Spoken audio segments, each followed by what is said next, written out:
I make a motion that we remove all color restrictions on houses in the city of Palm Coast. If you want color restrictions, move it into an HOA. In Palm Coast, the fight over house colors has painted city politics into a corner. Should the city be allowed to tell you what shade to paint your own home? At yesterday's meeting, Mayor Mike Norris made it clear he's ready to end the debate. I'm tired of paint. I can't eat paint.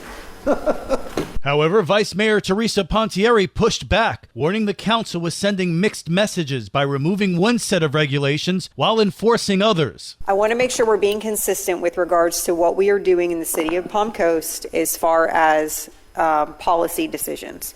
We have two related ordinances that will be coming before this council. One is the work and commercial vehicle ordinance, and then we decided on a pilot program for chickens because this council also said, well, you shouldn't just be able to have chickens in your backyard. So, I mean, to an extent, I feel like we're talking out of both sides of our mouth if we're going to just go full bore on some things and say, oh, we're going to restrict others. So when it comes to the commercial and the work vehicles, are we going to say, okay, you can park whatever you want in your driveway?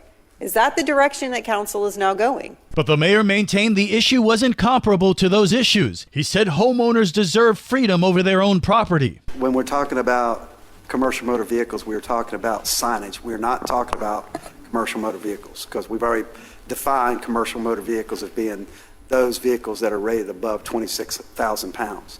So we're talking, it's about signage, and it's still a freedom of speech. City Council did take action yesterday, voting unanimously to start repealing the ordinance that has limited color choices in Palm Coast for years. It will still take more meetings before any final repeal becomes law, but for now, Palm Coast is one step closer to letting residents paint their homes any color they choose. Good morning, Flagler County. I'm Rich Carroll. You're listening to Flagler's Morning News on Wednesday, July 2nd. A local grocery chain has recently purchased property in Flagler Beach. Toby Tobin of Real Estate Matters. Publix just bought a Beach Village out parcel, and Beach Village is the Publix Plaza down at the corner of Moody Boulevard or State Road 100 and Roberts Road. Toby Tobin of Real Estate Matters. Publix already operates as the primary grocery anchor in the plaza. Toby Tobin. The out parcel lots are within the city of Flagler Beach, and it's right next door to the ViStar Credit Union. The purchase has been publicly recorded, but the company has not yet announced any plans for that parcel, and no building permits have been filed. The purpose of the acquisition remains unknown. Tune in. Real Estate Matters with host Toby Tobin airs every Saturday morning at 11 with the latest commercial and residential real estate updates on WNZF or anytime on the Flagler radio app. I'm Roxanne Stewart. This local news is a service of Flagler County's Toyota dealer, Beaver Toyota US 1 St. Augustine, here to wow you.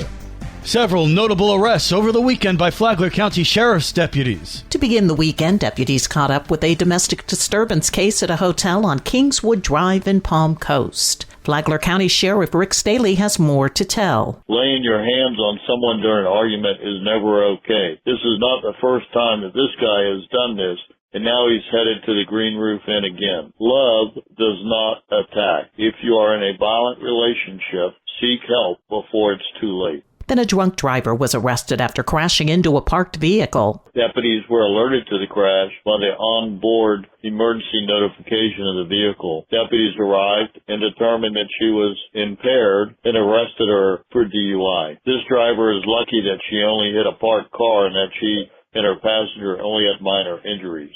Drinking and driving can often lead to serious injuries or death. Hopefully she thinks about that and doesn't risk driving drunk again. Looking at all the numbers, Flagler County Sheriff's Office deputies made 16 arrests this past weekend, and deputies handled 526 calls for service and made 141 traffic stops. For Flagler's Local Morning News, I'm Karen Johnson.